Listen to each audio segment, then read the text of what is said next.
for any opportunity and was blessed to have it. Jared, what's going on? This is Rudy, man. What up? What up? Coming off of that one for 10 performance, where'd you get the confidence, or have you? We see that you have confidence, but for a young player like yourself, that could really break someone down. So where did you get the confidence for this game today? Yeah, I think for me, it's always just being in process. Like, no matter what it is, if I go 0 for 10, 1 for 10, 10 for 10, like, as long as my process was good, then I can live with it. I can live with the result. I feel like I didn't play as hard as I could have in the last game, and whether it was missing shots or making shots, I feel like I can always play hard and live with the result. So coming in this game, I just literally wanted to play as hard as I can, offensive end and rebound, and everything else will flow. Everything else comes together. You did. Hey, Jared, congratulations on the win. The performance is Chris Haynes here, man. Thank you. I noticed something about this game. Not just this game, but, throughout the course of your career as well. When you get going, it's contagious. You're smiling on the court like you're having fun. And I know for the opposition, they probably don't like that. And so there was a couple of plays down towards the end. Mason Plumlee kind of hit you with a hard, behind the back screen, and you got kind of smashed there by who was that? Bismack at the end. Like, do you feel like you might be attacked? Like, how do you prepare yourself when you're in your latter parts of the game like that? Yeah, that was crazy. I didn't expect it. Obviously, we were at the free throw line too, and I was like, "Why'd you do that, man?" I'm just asking him a question, and he was like, "I got another one for you too." I'm like, "All right, man, let me to the corner real quick. Let's finish this game out." But it's all in competition, so gotta respect it. But definitely wasn't aware that my team told me after, like, just get to the corner at the end of the game like that. Jared, what's kind of interesting, too? We spend so much time talking about Wemby and what he does for an opponent, and yet I think about how you guys were able to limit him in this game. In fact, in some of these losses, he just hasn't been necessarily as aggressive. Just take me through the mindset for you and your teammates to look at a guy that is that unique, that can be that dominant, and making sure that he's not changing the complexion of the series. Yeah, I mean, he's an awesome player on both sides of the ball, so being able to take care of physical with them, Hart, Chet, J. Will, AC, they all do a great job on them, but, it's a team defense, and we talked about it. We made adjustments to it. We know that when he gets going, like, their whole team gets going in general. So being able to be in the gaps, being able to block him out because he's good at, like, he'll throw it up, and he's 8 feet tall. He'll just go get it himself again. Block out, rebound, it was huge for us tonight. It's Rudy again, man. So, after the last game, you guys responded with this game today. What do you guys need to do to close out in San Antonio? Yeah, I mean, same things. It's gonna be hectic in there. It's gonna be crazy in there. But this team is already really mature. We just focus on the details, the small things on defensive end. Like when we can hold them to, less than 100 points, like we know we can beat them on the offensive end as well. So being able to focus on the details and be team defense together, no matter if they go on a 10-0 run, doesn't matter. Just be even keel with it. Jared, keep smiling, man. Congratulations on the win. You're a joy to watch out on the floor, and good luck in game number 6, all right? And get back in that corner, man. Stay safe. Yeah, right? There, man. Appreciate y'all. Protect your neck. Take care. Jared McCain, once again in this game, 20 points. I know one of you guys, Rudy, it was you who had asked him about that confidence. You go 1 of 10, and then he's out there going for 27 of 19 from the floor. I think you could point to him, but this is a team in Game 4 scored 82 points. That's the worst offensive performance that this team has had in the last 4 years. They dropped 127 against this defense. Is it as simple as just saying, hey, dude's just hitting shots? No. It's definitely the playoffs is a game of styles. They after the loss they changed something up, and what it looked like today, they picked up their physicality again. Also, they were moving faster on offense. The ball was moving more, and people were knocking down shots. And the ball, like we say all the time, the ball gives you energy. You got to move the ball around, and of course, Shea is going to be Shea. At the end of every shot clock or whenever in transition, he's going to find his way to be aggressive. But for the most part, the ball is popping. Jared scoring. Shea scoring, Caruso scoring. Everybody's touching the ball. Everybody's having fun. And it's tough to guard a team when they're playing like that. Yeah. 32 points for him in this game, 9 assists for SGA. You said the other night that the global approach didn't benefit anybody. I wasn't sure at the time whether you meant the process or the results, but tonight it felt like you guys sort of recaptured this connectivity. How, I guess, is what I'm curious about, and what changed from tonight to the other night. I mean, we obviously played a lot better in terms of our process, and then also, the outcome. But it's I don't know how it's a playoff series. It's if you look at any playoff series that goes to 6 games, at least tough games, and we had a tough game the other night. This team does a great job of just coming back in the next day in a very neutral way, taking whatever the lessons are, applying them forward, but then getting ourselves into the next opportunity. I thought we did that really well tonight, obviously. Yeah, Mark, Jared gets to start.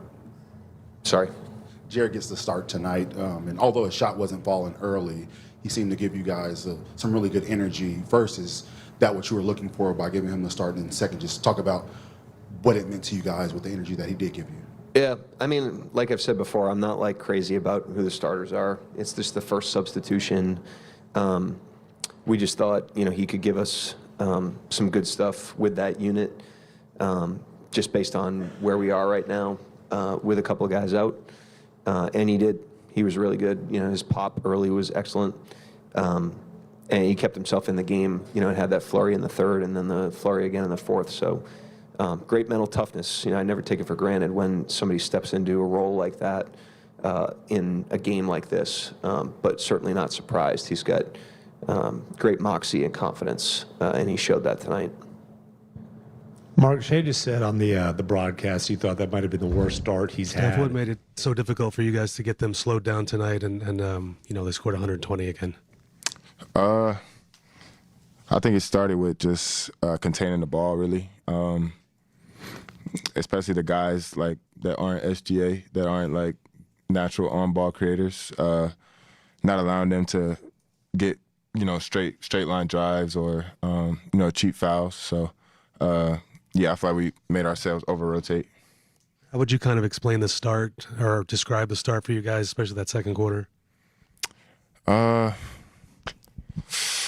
feel like we started the game off well. I think we created a lot of open shots. Probably could have had a big lead to start off.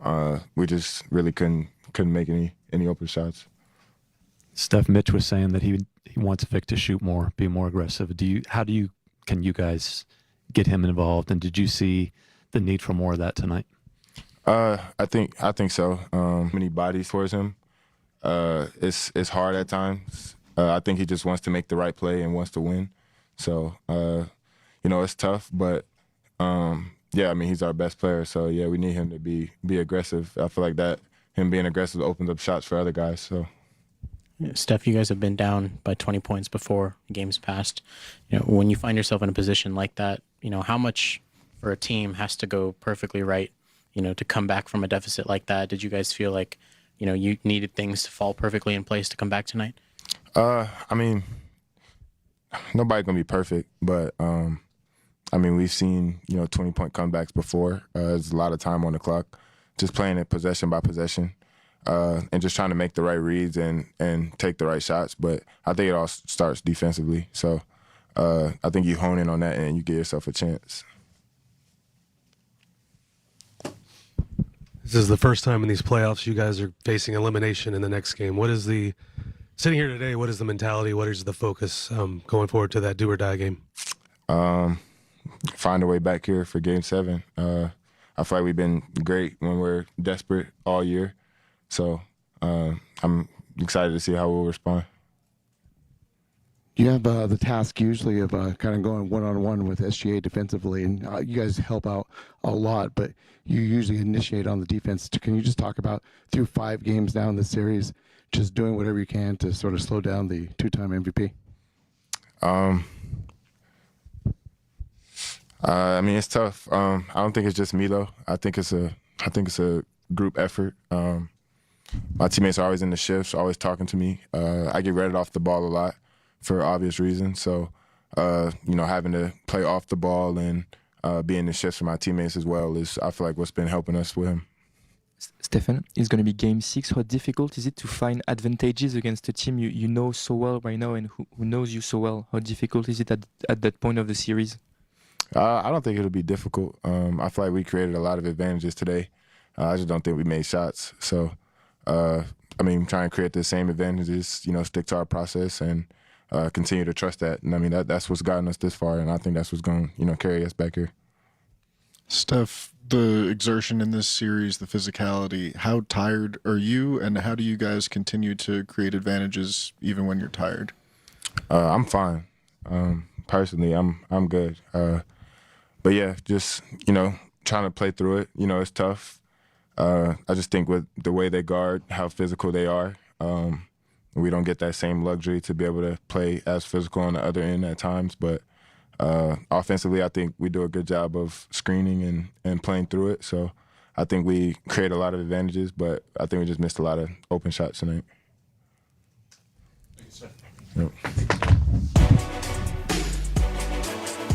All right, so Castle and company try to figure things out for game number 6 as the series shifts back to San Antonio as they trail Oklahoma City now 3-2. Winner of it gets to match up with the New York Knicks, who've got some time to wait here after a sweep against the Cleveland Cavaliers. All right, Chris, explain to me from a Spurs perspective. Series moves back to San Antonio. They should still feel confident even despite this loss. They've had some success now against this team. What needs to be different for them to get a different result? Let me go outside of Wemby. We've talked about Wemby. And this pains me to say this and mention this, but a little bit more out of De'Aaron Fox. He's battling. He's battling out there. He's trying to be the floor general, trying to be the floor leader that they acquired him to be. He's just hampered by that injury, so he doesn't have it in him to be his full self. With that being said, he has like tonight, 8 assists, 1 turnover, right?